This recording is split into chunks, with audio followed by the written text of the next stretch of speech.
Good afternoon, good morning, well, happy whatever it is, whatever time zone you're in. Welcome to this Kaleidoscope webinar, all about clinical collaboration around the world. And you've probably dialed into a webinar before where it's been sold as an international webinar, and you go on and you find that there's one person from Birmingham, someone from Dublin. You know, that technically is international, but what we're trying to do here today is push the limits of the technology and of the time zones to bring us insights from around the globe. So my name is Richard Thorne. I'll be facilitating today's discussion, and it's fantastic to have Sarah Morgan here from London in our time zone, George Dellal in Cincinnati, where, George, you haven't had breakfast yet, that's right? It's just, what, 7 o'clock with you? Just at 7, yep. 7 a.m. And then Anne-Maree in Australia. Anne-Maree, you're waiting for your husband to cook you tea. You're sort of, it's the other end of the day too. Fantastic. 9 p.m. 9 p.m. So many thanks, George and Anne-Maree, for joining. Thank you, Anna, for being with us today.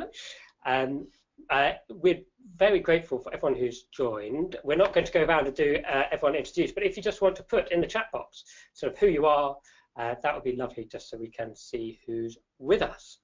We're going to run this for an hour, so we're going to be finishing at 1 p.m. London time, 8 a.m. Cincinnati time, and 10 p.m.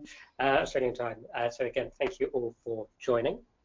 Just a very quick reminder, so Kaleidoscope, that's us. We're a social enterprise set up to bring people together to improve health and care. We look to do that through a range of ways, and of particular interest to us at the moment is all about provider collaboration. How can we best collaborate as providers across a health and care system, and particularly for today, the role of clinical collaboration within that. This is part of our event series. We're running 2 webinars today and tomorrow. The webinar tomorrow, Anna, is at? 4 p.m. 4 p.m. London time? London time. Which is summer time. I don't want to calculate what time that is for Anne-Maree, but for George, that's sort of prime time, George. You'll be able to join for that. So we're having a couple of webinars. We're also having a face-to-face event next Tuesday. All of the details there on the website. So 3 particular ways we'd love for you to get involved and join today. First is to use the sort of ask question feature to join by text. That should look a bit like a question mark on your screen. Second, if that's sort of being a bit tricky, is just email us via admin@kaleidoscope.healthcare. Or you can tweet us using the hashtag collab17 or our Twitter handle, which is @kscopehealth. Please use any one of those 3. If you have any technical difficulties, don't worry at all. We are recording these, and they'll go on the website later for you to listen back. So I think, without further ado, so we're going to start with 3 quick introductions from our fantastic panel, all thinking about clinical collaboration in health and care around the world. And then we will move on to discussion. Do please put in as many sort of questions, comments, observations as we go through, and we'll pick those up in the discussion. Anna, what have I missed? Are we good to go? I think we're good to go, yeah. Excellent. Great. Well, we will start then with George. George, welcome. Thanks so much for joining us. Thank you. Well, it's really a pleasure to be here, and this is a fantastic topic. So as Rich mentioned, I'm based in Cincinnati, Ohio, where for the last few years I've been working on what we call learning networks, and more about that to come. Prior to that, you might be able to tell from my accent, I was actually born and bred in London and spent my first few years after university at KPMG UK before moving over to America to do something completely different. If you flip to the next slide, so the area of clinical collaboration that I wanted to talk about is learning networks, and where we define this is as communities of patients, families, and clinicians, and scientists as well, who use data for clinical care, improvement, discovery, and innovation. At Cincinnati Children's, we've developed about 5 mature networks, and then we've got about 10 others of different stages of development.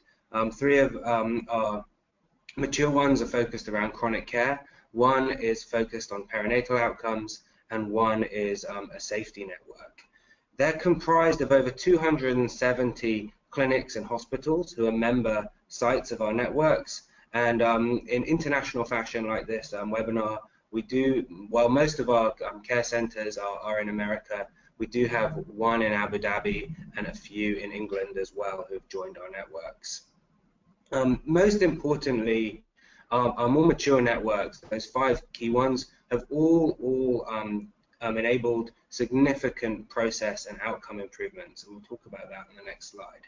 But what I wanted, actually, just go back one slide, Rich. What I wanted to say, all right, jumping ahead, was that there's kind of 4 key components of our networks. So they all have a shared purpose and a common vision.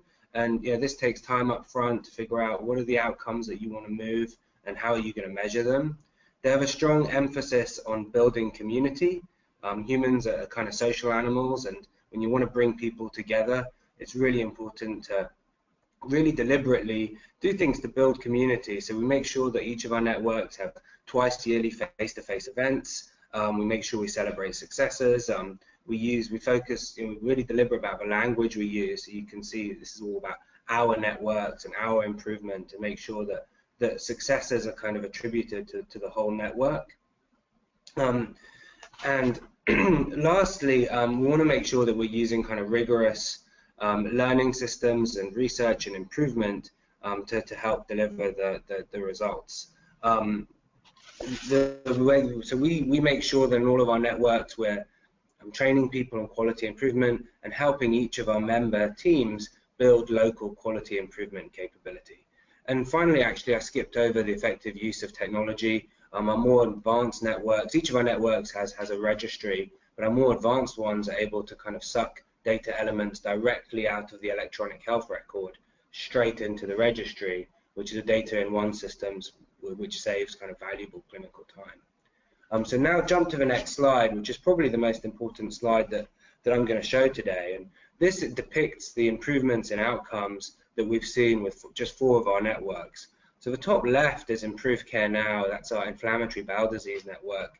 And that graph, while it's a little bit hard to read, is actually the remission rate of our member care centers. And you can see that it's increased from around 50% when the network started in 2009 to over 80% now.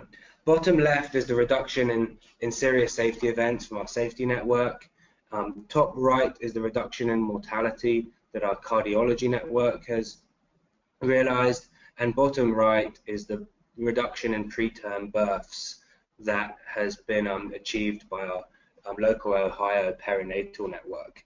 So the key thing to mention here is that these results have really been achieved through teaching and applying rigorous quality improvement, but more importantly, perhaps for this conversation, encouraging our member care centers to share with each other. So we establish the kind of positive deviance and help them spread that across the network. So our mantra is to share seamlessly and steal shamelessly. And that's what we're able to do with these networks through these face-to-face events and online collaborations as well. So jump to the next slide. So Rich asked me to think about one of my top 3 tips for clinical collaboration. And if you skip ahead, these are my 3 top tips would be, touched on this a little bit earlier, develop that common vision and outcomes. And that's absolutely crucial, but it takes a lot of hard work getting people to agree on the measures that you want to use, how to measure them, and what we're really trying to achieve and move. The second one is to use homophily to overcome language barriers. And I say homophily is just a fancy way of saying birds of a feather flock together. And what it really means is that if you want to be compelling to a dietitian, recruit a dietitian to talk to the dietitian community. If you want to convince a group of surgeons to join your network or to test the change, recruit one lead surgeon and ask him or her to sell that to his colleagues. And one of the things when we're trying to do clinical collaboration that's really hindered us is that each discipline has developed its own language and its own jargon.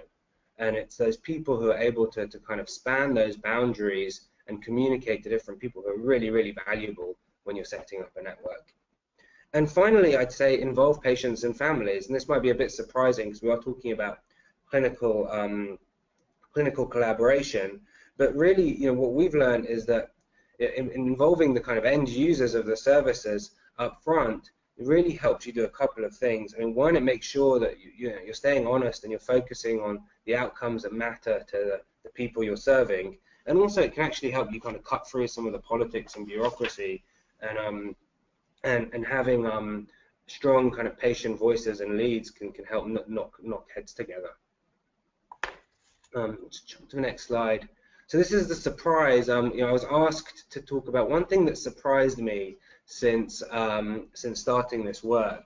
And if you flip to the next slide, the thing that kind of continues to really surprise me is that it's one thing to set up a network and have clinicians all over the country contribute and volunteer their time to share with others and help each other improve. But what I can never really get over is they actually thank me regularly for the opportunity to be part of this. And to give you just one example, we regularly, before our face-to-face learning events, we'll put out we'll ask the community who wants to present on different topics, or who's got an idea they want to share and spread. And we're often kind of flooded with responses from clinicians all over the country. And then after they've kind of spend their time sharing and teaching the community, they'll send me a lovely thank you note to kind of thank me for the opportunity that we've given them. And it's really kind of remarkable when you can unleash that inherent motivation and the generosity that you can surface. And I think that final bullet point, I think, was one of our patient collaborators. And I think that participating in a network and enabling folks to collaborate and work together on something that's bigger than they are, I think can really provide a lot of deeper meaning and strength to folks at a difficult time. So it is really a joy and an honor to get to kind of work with these people and serve them. If you skip to the next slide. So one thing that I do never again, and if you go to the next one, it is to skimp out on lunchtime. And I guess it's lunchtime where you are now, and here I am talking at you, doing the exact thing that I'm about to tell you I would never do again. I once put on a learning event, and I was just so keen to have content given to folks throughout the day that I even scheduled a session during lunch. The feedback evaluations were appalling, and the serious thing that I took away from that is that when you're fostering collaboration, you need to make sure you get the right blend of structured time, semi-structured time, and informal networking time. And if you try and make it too structured, you don't allow time for those kind of sparks and connections to fly. Also, wouldn't recommend serving up lettuce sandwiches, as I see. I was wondering if that's a particular Cincinnati thing, George. No, it's really not. So finally, I'd be remiss if I didn't mention that I'm part of a large and growing team here at Cincinnati Children's and indeed beyond, who've helped create these networks and have continued to create them. And it's really their work that I'm so passionate about talking about. George, thank you very much indeed, and beautifully to time as well. So I should say we will be sharing these slides. If you're wanting to see some of those graphs in more detail, there will be an opportunity to do that. When we get to discussion, it'd be great to talk about sort of similarities and differences across our different contexts. Although, George, immediately, I think you were talking about how you developed particular bits of jargon around particular professional tribes. We don't do jargon over here any longer, and I'm sure Anne-Maree doesn't necessarily either. So I'm sure that's just a particular Cincinnati thing, along with the lettuce sandwiches. George, thank you very much indeed. Anne-Maree, over to you. Hello everybody, I'm talking to you from Melbourne in Australia, which is about where that red arrow is pointing, and I work part-time for the Emergency Care Clinical Network in Victoria.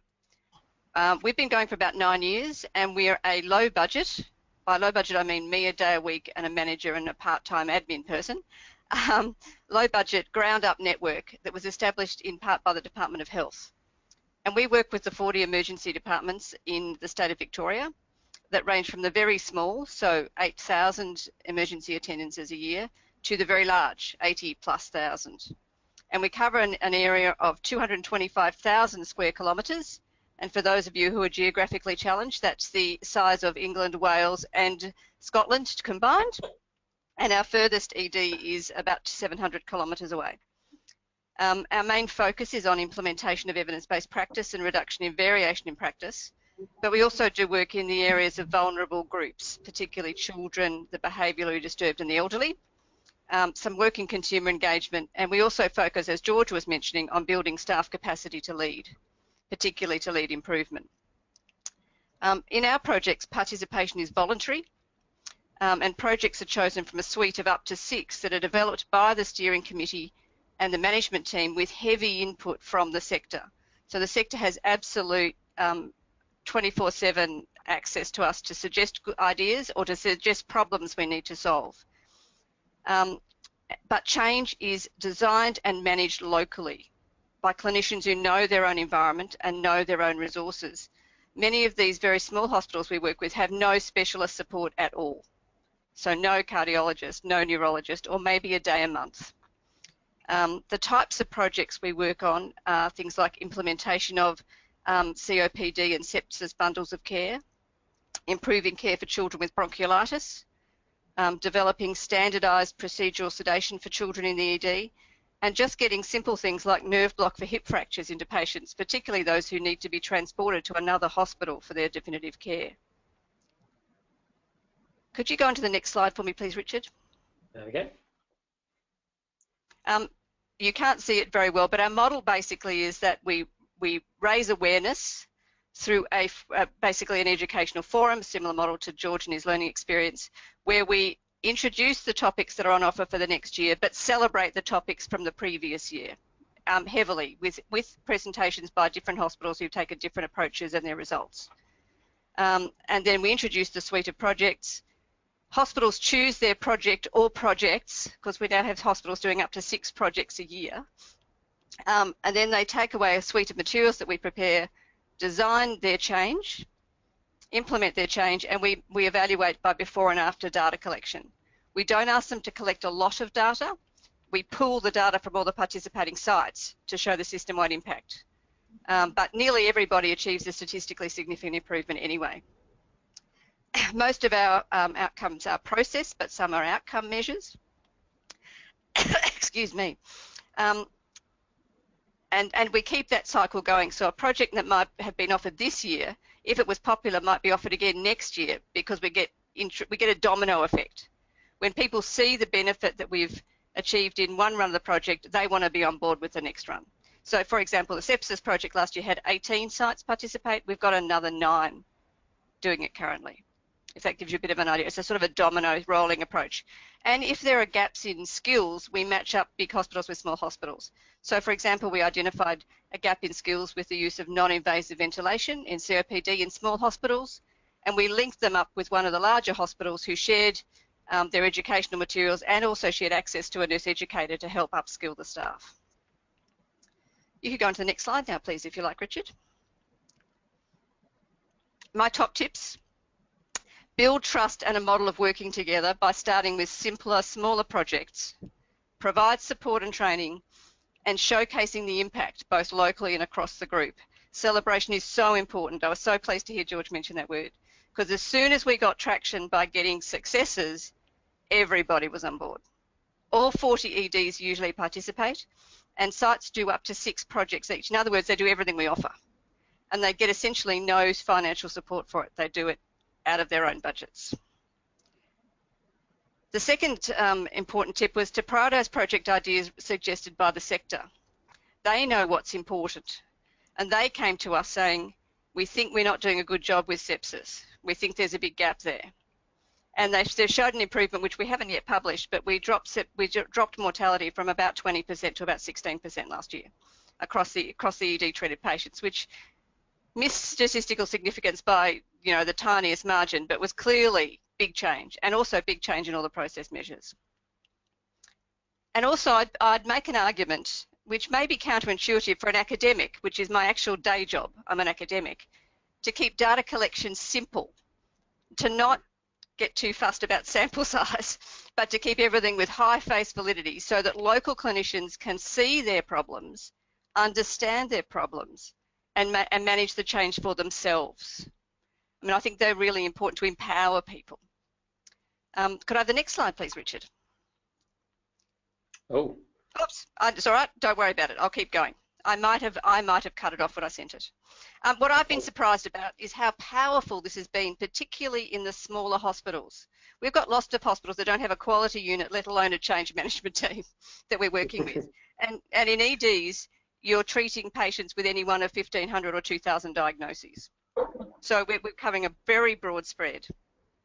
And the small hospitals have absolutely picked it up and run with it. They feel empowered. They've now got a process to improve their quality. And in fact, many of our small EDs are the ones that do the more than one project a year. They do the up to 6 and show improvement and are really excited about it. What I wouldn't do again, as I said before, we currently offer a suite of up to 6 projects. One year, we let EDs define their own project. With just me as the clinical academic lead and an unbelievable myriad of projects suggested, with variable evidence bases, and many of which were almost impossible to evaluate, we decided that approach didn't work very well. So, but we've refined it over the time to just, we can manage 6 projects, 6 topics at a time. We can manage it well, and we can provide the support to get everybody to the line with some improvement. And that's been our big achievement, is to come up with a model that works for our team, our team of EDs. And we've got of the 5,000 or 6,000 clinicians as members of our team. I'm happy to provide anybody with further information about our network if they wanted to contact me by email, and they'd find me very easily if they put it in a search engine. Anne-Maree, many thanks indeed. Great stuff. Yes, particularly resonating about getting that balance between ownership and the careful project design. I'm sure we'll come back to that. So last but by no means least, Sarah, welcome. So we should say initially that partly you're here in our office because you've been shut out of your current office because of the lockdown in central London. I think heartfelt thanks, I'm sure, from everyone on the call for all the staff at Guy's and St Thomas's involved in responding to tragic events of the weekend. So on behalf of everyone who works for Guy's and St Thomas's, thank you, and clinical collaboration. Thank you. Yes, I'm the Director of Organisational Development at Guy's and St Thomas's, but I also, as part of that, or on top of that, depending on what day it is, I lead our programme, which is exploring whether or not creating groups in the NHS is the next evolution for sustainability in the provider sector. We are in partnership with a smaller hospital in Kent. So to give a bit of context, Guy's and St Thomas's is a £1.4 billion organisation. We have services from community and deliver all community services in 2 boroughs in London, through to very, very specialist tertiary services, which including the 1,000 Genome Project, so huge complex spectrum, and we have 15,000 staff. Dartford and Gravesham are a smaller hospital in Kent, very local hospital, and they deliver care to a population of around 380,000. They have 3,000 staff and about £215 million turnover. The biggest challenge the NHS is facing is the workforce shortage, and part of Dartford thinking about how they continue to be sustainable was how did we come together both clinically and as organisations to create collaborations around sharing the scarce resource that is workforce. They've always had a philosophy around bringing the best to their population, and this is a continuation of that around ensuring that they can continue to deliver high quality care locally. And from Guy's and St Thomas's perspective, we see ourselves as a system leader. We have, we do have a vast and very experienced clinical workforce, and we see that part of maintaining high quality care across the population is to support our surrounding organisations to make sure that we can actually create a system that works, not just Guy's and St Thomas's. So that's been our strategy for several years, and this was part of it. So I'll talk about a little bit. So this is specifically around the clinical work that we've been doing with Dartford and Gravesham.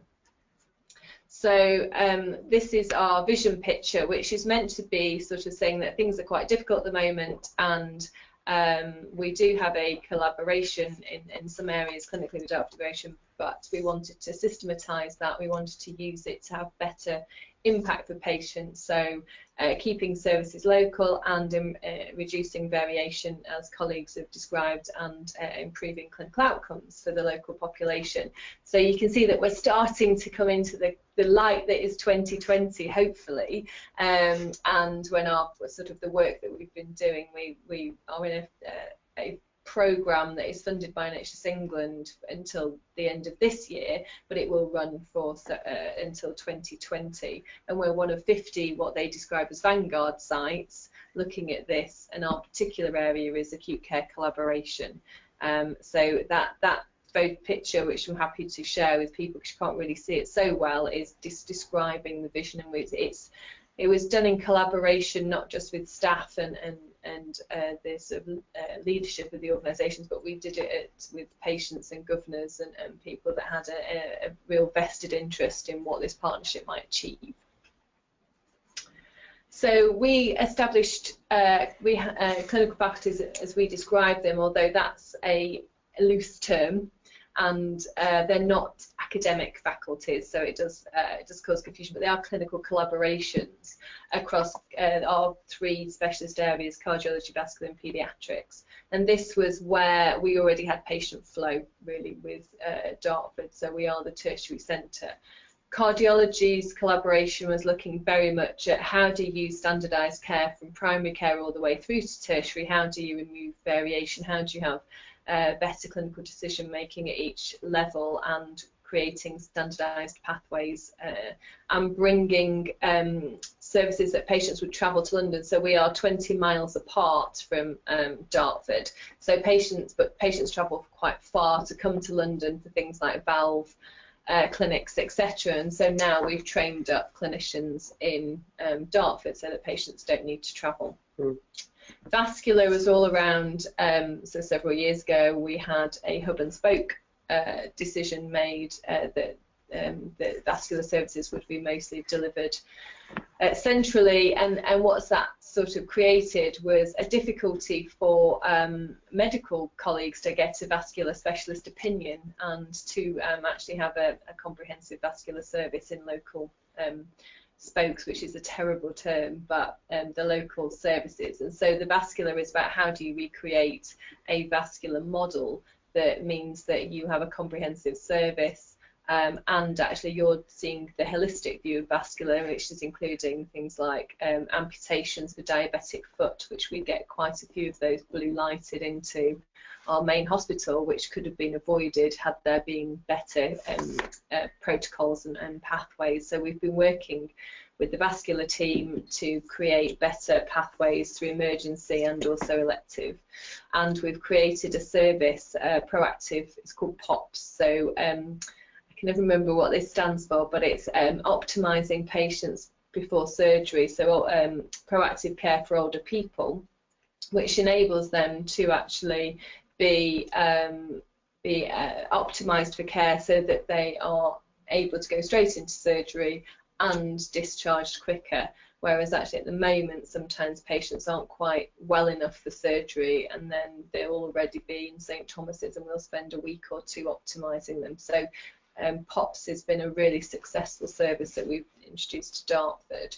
And then thirdly, we've got paediatrics, and paediatrics was around clinical variation in particular, but there was a real need to create epilepsy pathway for patients, children in Kent, and so that's been a really excellent collaboration, which has included collaboration with Roald Dahl's Marvellous Charity, which has funded the first specialist nurse for epilepsy in Kent, which has been fantastic. And that was, all of these collaborations were clinically led, so all of these ideas came from the clinicians, and I heed Anne-Maree's warning where sometimes that can be, there may be too many ideas, but actually that was part of it, was to put the control at the level of the clinician. So the critical factors and what we learnt was we had this as joint all the way through. So we had a clinical lead from Dartford, we had a clinical lead from Guy's and St Thomas's, and that was to ensure that we didn't have this asymmetry that said Guy's and St Thomas's knows all the answers, we're really big, aren't we? It was about bringing the clinicians together to say what was right for that population and to shape what was right for their own clinical population. So we found that these factors, so actually having the board commitment and the fact that the boards meet as a committee in common every month meant clinicians felt that this was a supported and mandated thing to do, and we only really started in June last year, and we were already bringing these services into business as usual, which is amazing speed. And they felt very supported, and actually feedback from some of the nurses in paediatrics was that they'd had ideas for 3 years but didn't know what to do with them, and now they felt they had a route, which was fantastic and similar to Georgie's feedback, I think. Data, getting the data is very critical, and that's been a challenge.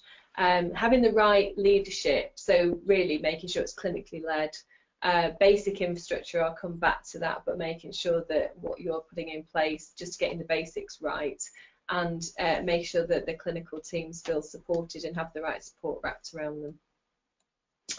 And then things that are common features, which I think we will talk about, was actually once you have a nationally agreed pathway, it's quite hard to say, well, we don't agree with that. So that was really good. We've had a lot of strong patient engagement, and we've done celebration events with the patients as well, and we've got we've been hosting coffee mornings and things for patients to feed back to us. The existing relationship between the teams was very helpful, because actually it wasn't cold and we weren't saying, can you just do X? They were already thinking in this way, and celebrating success. So we've got a big event in July where we're celebrating all the success, and we've been showcasing. So the clinical teams every month come, and it's one of their showcases, either to NHS England or to the board. They come along and showcase what they've done and the success, and we celebrate the great achievements that's been made in such a short period. So I think I was asked as well, what did I learn? So we went where the energy was. We went where clinicians had great ideas, they needed a little bit of headspace, a little bit of seed money to go to do it, and actually we've seen amazing things happen, and we've tried to make it not managerial. We've tried to, it's hard to do it so you haven't got all this onus of reporting, but we've tried to be as light as we can be, although I still think the clinicians would say it could be lighter. And then what was the biggest learning? IT was the biggest learning, because not having it right and having clinicians trying to Skype each other and then that not working, and then trying to run virtual clinics and it not working, caused so much angst and frustration that it undermined the rest of all the great things that we were trying to do. So I think just getting those basics right is a key component. Sarah, thank you very much indeed, and thank you to all three of our fantastic panellists, particularly covering just so much ground in so little time. Great job, all three. So we're now going to move into discussion, and thanks for those who are already putting questions through on the text, and that's great. We'll turn to the questions on the text in just a second, but I'd actually like just to put a question out to everyone who's joined, and please sort of type in your answers, which is, I think all three of our panelists have mentioned celebration as sort of really key. I'd be really interested in people's views, just on the text, just quickly put in things about why isn't celebration more commonplace? Why are we remarking on this as a particular thing? So lodge that thought, have a little think, put something down. But just one question for our panelists to start off, and then pass to Anna for questions from the text, if that's okay. Which I think all three of you alluded to, this balance between sort of clinical leadership and sort of the management infrastructure. And I suppose there may be, let's not put it past people who have attended, that there may be a cynic on the call who's saying, is clinical leadership really all that important? Come on, actually, is it not just about getting stuff done? So a question for all three of you, just to go back to basics, what would have happened in your particular circumstances if clinical leadership hadn't had the sort of the central role it had? So a nice counterfactual, is clinical leadership all that important really? What would have happened if clinical leadership wasn't there? So if we can start with George, then go to Anne-Maree, and go to Sarah. George, if clinical leadership hadn't been there, what would have happened? George, I think you're on mute, so you may need to unmute.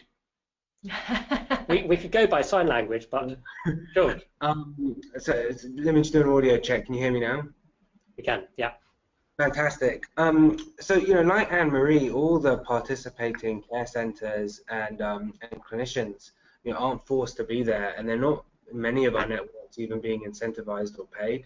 So they're volunteering their time based on their kind of inherent motivation to make improvements and share. Without that clinical leadership, I'll be honest and just say I don't think I could have convinced them, or we could have convinced them to join the network. And it goes back to what I was saying about homophily and being compelling to different audiences.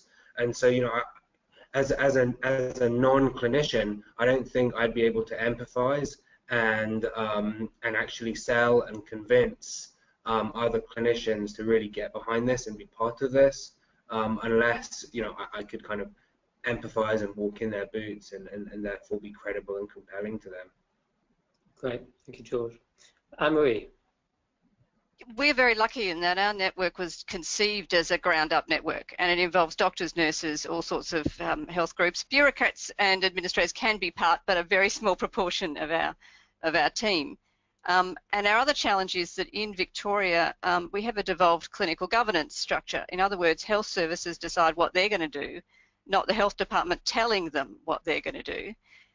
So it was really critical to get clinicians engaged, because if the clinicians weren't engaged, the health department could tell them to do anything they liked, but the history of that is that they don't, and there was no compulsion to do so. So we have been absolutely astounded and surprised by how much engagement we got, as I said, by starting with small projects, showing that the methodology worked, and then the snowball we can't control the amount of enthusiasm at the moment. We have a tiny team, and we do as much as we can, but we're also hearing that the techniques we've taught them is that the hospitals are doing things themselves now. So it's not reliant on us. It's actually started a snowball that is independent to some extent of the network, which is fantastic. That's remarkable. Thank you very much, Anne-Maree. And Sarah? So my background's in operational management, and I always used to have a philosophy that management was there to facilitate clinicians, not tell them what to do, because telling them what to do doesn't work, and nor is it the right thing to do. So we tested the clinical leadership by having no project management for ages. So we had project management for a while, and then we had a huge turnover of staff, and we had a period of several months where we just didn't have any project managers, and all the work carried on. So actually I'm wondering whether the project management is as essential as we think it is, because the clinicians, if they're bought in and they think it's the right thing to do and they can see what the benefit is for the patients, that they have that. It's what George described before. It's that discretionary effort that people release because they can see it's of benefit to their patients and their teams, and that's what we've seen. So I think it's essential. And actually, when I've gone to events, so we had a report which Kaleidoscope supported us to write up our experience of doing this, because when I'd gone to events, people said the biggest challenge we've got is getting the clinicians to deliver these models. And actually, when you probe that, it's because clinicians have been given a model to now go away and deliver. And actually, it's not their model. People own what they create. So we went with the, well, you create it, own it, and deliver it, and we'll wrap around support as far as we can. And some of it will work and some of it won't. So we've had to be quite brave in saying, we'll if it doesn't work, that's fine. At least we've tried something. So I can only echo Sarah's comments. Sorry, I'm butting in. I can only echo Sarah's comments. We don't have project managers managing any of our projects. They're all managed locally. And also we have the same experience. You hand them a pathway to implement, they don't do it because it doesn't fit their environment.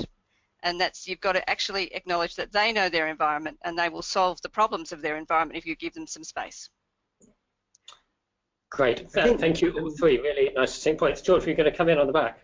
I was just going to maybe just try and defend managers and administrators. All managers out there.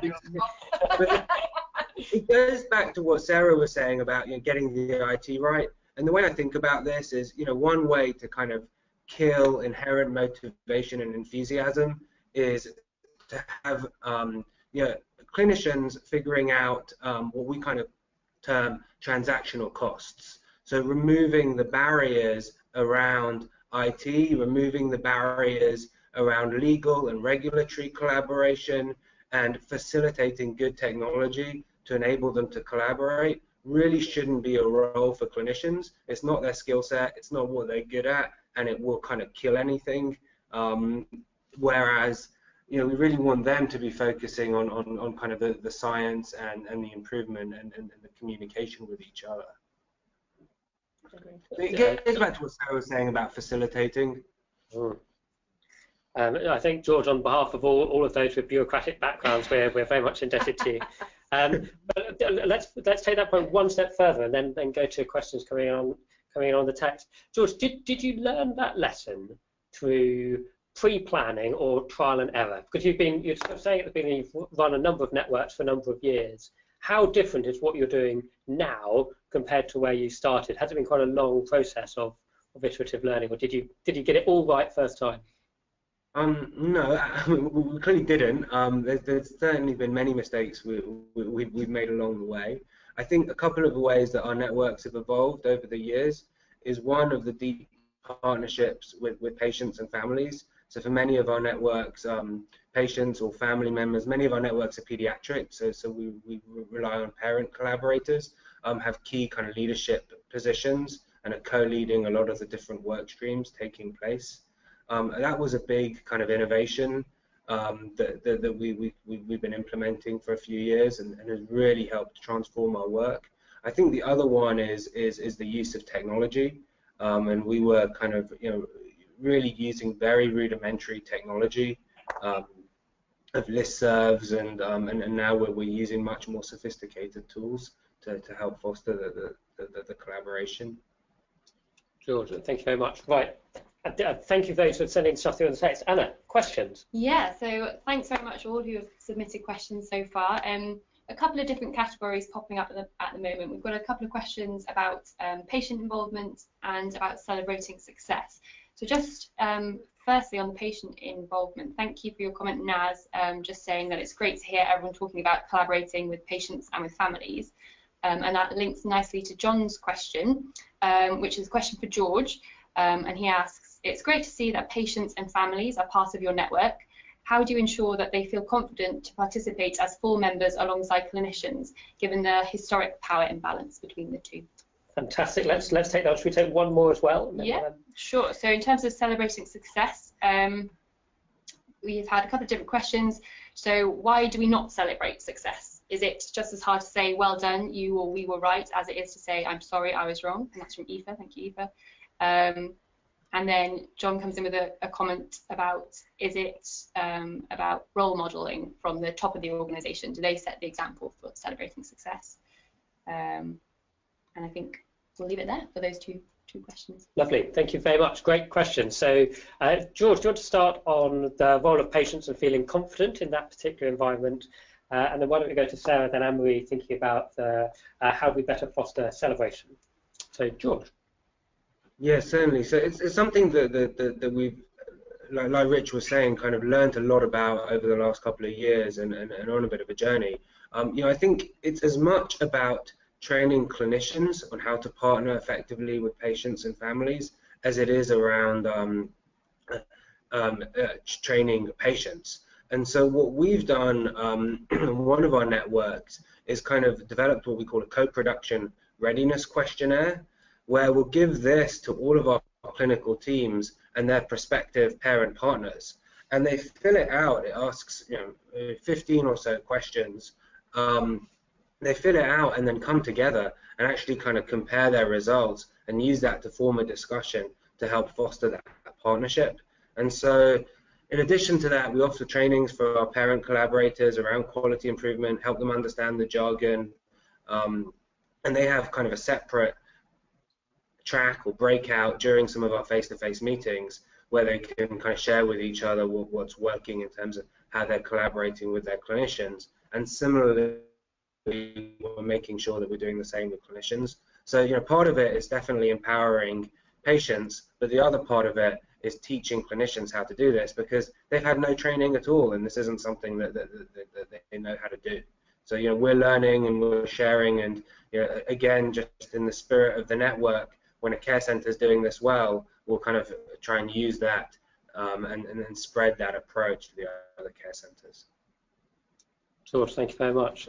Sarah, celebration or leading on from patient and family? Yeah, so I think, so part of celebration for us was saying thank you to people, because people have gone that extra mile, and you know, we've achieved things for patients, and there's things to celebrate in terms of clinically, but the reason to have our event in July was to actually just say thank you, because it's been quite tough. So when you're in a programme such as ours, which has got a national profile, it's quite exposing, you're expected in a way to deliver quite quickly because you've got some funding attached to it.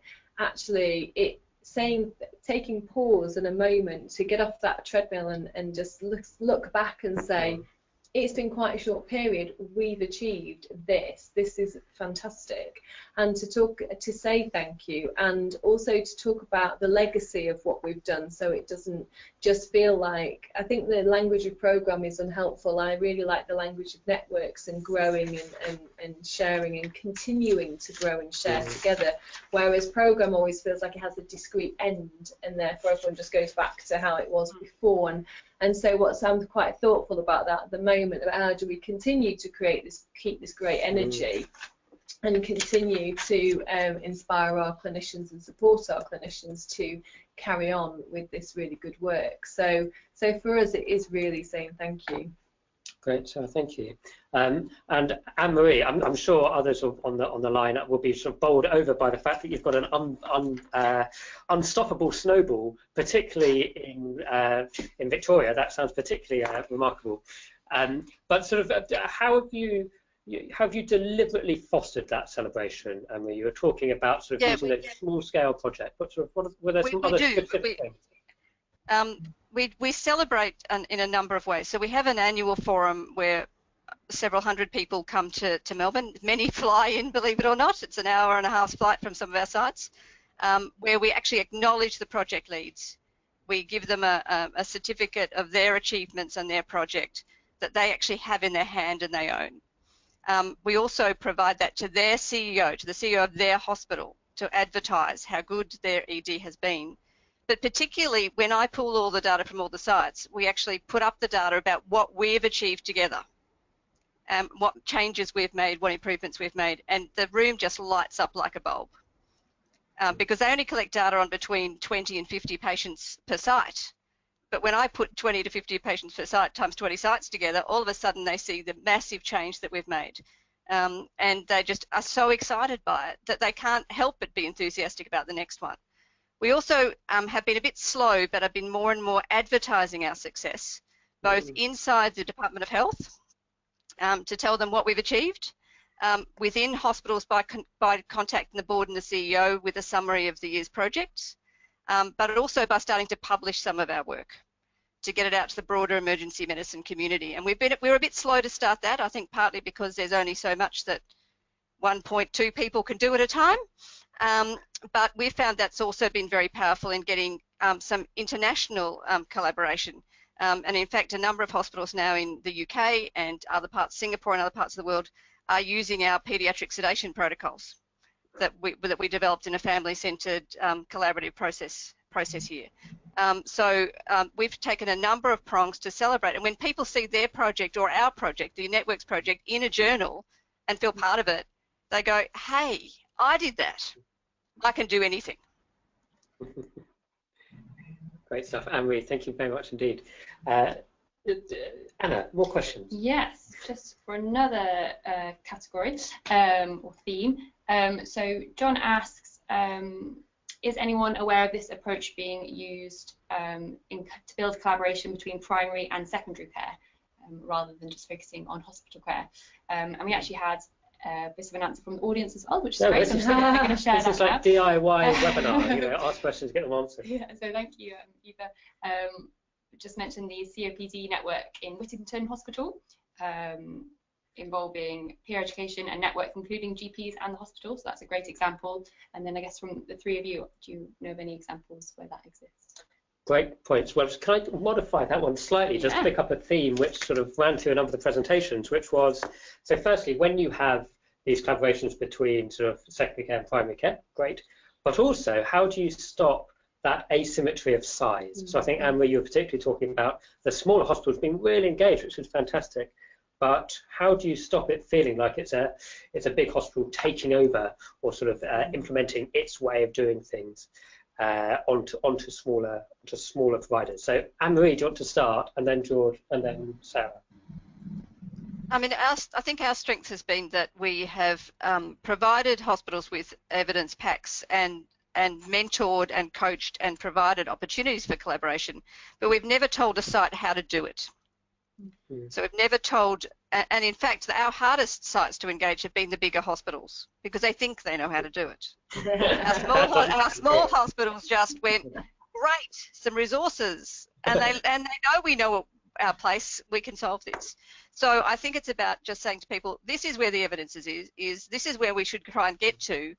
How can you do it at your place and not impose anything other than information and help?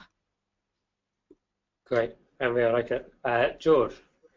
Yeah, I'd agree with that. And we don't force anyone, we can't force anyone to do anything, but we can set expectations, and that's proven to be pretty powerful. To get the other thing that we try and do in our network is have a culture of what we call all teach, all learn. And it is a somewhat democratic process of folks submitting abstracts or submitting topics that they want to present on, and we try and make sure that everyone's got a platform and everyone's got a voice. And the other thing that we do is, while the networks are run out of Cincinnati Children's, they're not branded at all with Cincinnati Children's information, and we try and make them very separate entities so that they can so the hospitals feel comfortable sharing, and it's not seen as a Cincinnati Children's kind of power takeover. And then finally, I'm just kind of reminded of one of the comment a parent partner said to me, and he said, now that I've been involved in this network, I'm realizing that I don't want my kid to get treated by the best doctor. I want my kid to get treated by the doctor who's most connected to the network. And I felt, that was a very powerful kind of comment he made to me, and helped me kind of reflect around how we're getting this balance between some of the bigger, more established players and the smaller entities who are part of the network as well. George, really interesting point. Thank you. Sarah? So I think asymmetry was always a challenge for us, given I've described our sizes. But from our cultural point of view, so our values are very much at the heart at Guy's and St Thomas's, and I think we have a lot of experience of being a good partner. And so, we don't have a culture of so much throughout of people thinking that they know best. So that's quite a useful starting point. But how we set up the whole programme was very much joint. So we have the chief executives from both organisations, medical directors, joint senior responsible officers, all the way down, so that it felt all the way that it was a collaboration between the two. Because what we didn't want to do is say, you clinicians have to come together, but it's a Guy's and St Thomas's led initiative. So actually, our vanguard is the Dartford and Gravesham led initiative instead. And we wanted to make it feel like that. And actually, I think that's worked quite well. And there hasn't been any sort of feeling that this hasn't been a partnership. But it has been at the forefront of our thinking and making sure that it did feel like that. So we made conscious decisions to not create an environment that would replicate an asymmetry. Great, and making that very clear and visible to all involved. Yeah. Thank you, all three really good examples. Now, time is against us, as it always is, and so I think we won't take further questions at this point, as we've only got about 5 minutes left. So I'm going to do a quick plug for the events coming up. But just whilst I do that, I'll give George, Anne-Maree, and Sarah a quick moment to think. What would be lovely, just to finish, is actually hopefully people joining have learned something today. And so I wonder if we could just go around, George and Anne-Maree, then Sarah, and possibly just pick on one thing which you've picked up from the other panelists from the questions which you've learned today. Even if it's just the time difference between Cincinnati, London, and Victoria, that's one thing. But one thing you've learned, and we'll come to George in just a second. But to say thank you very much indeed for everyone joining today. So we have another webinar tomorrow, 4 o'clock. Anna, what's that one about? So tomorrow's webinar is about practical steps for collaboration. So we're hearing from Tim Gardner from the Health Foundation, Robin Miller from HSMC, and also Lucy Thorpe from Credo. So their experiences of practical steps. That should be a great session. So that's 4 till 5. And then I think there are literally about 2 tickets left for our face-to-face event next Tuesday. Tickets have flown off the shelves if tickets fly off shelves. But we've got a couple of spaces there next Tuesday, 13th in London. So fastest finger first if you haven't signed up. If you have signed up, really looking forward to seeing you there. Right, that's the plugs done. So to take us home, George, one thing you've learned from today's session. I'm really excited by what Anne-Maree was saying around the buddy hospital system that she's created, where you know, hospitals that are expert in a certain area will kind of pair up with those who have some learning to be done, and they'll teach each other. And that's something that I'm going to consider testing in one of our networks. Going back to your steal shamelessly point, George, fantastic, excellent. Anne-Maree. I think that Sarah and George have increasingly convinced me of how valuable for us enhanced IT and data would be. We have a very data poor environment and because of multiple systems, and I would love to have the access to IT and data that you have in your various environments, and just how much more powerful we could be with it, and I will be more of an advocate for it in the future. Excellent. So it makes me very excited about the potential of learning networks.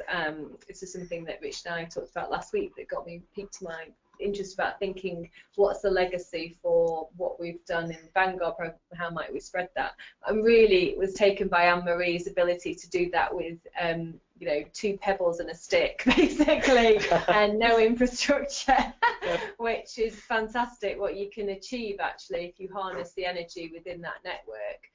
What you can do without thinking you need all this resource wrapping around it, and that's really inspired me to think a bit more carefully. So and both with George and Anne-Maree, it's been fantastic to hear from you because it's made me really excited. So thank you.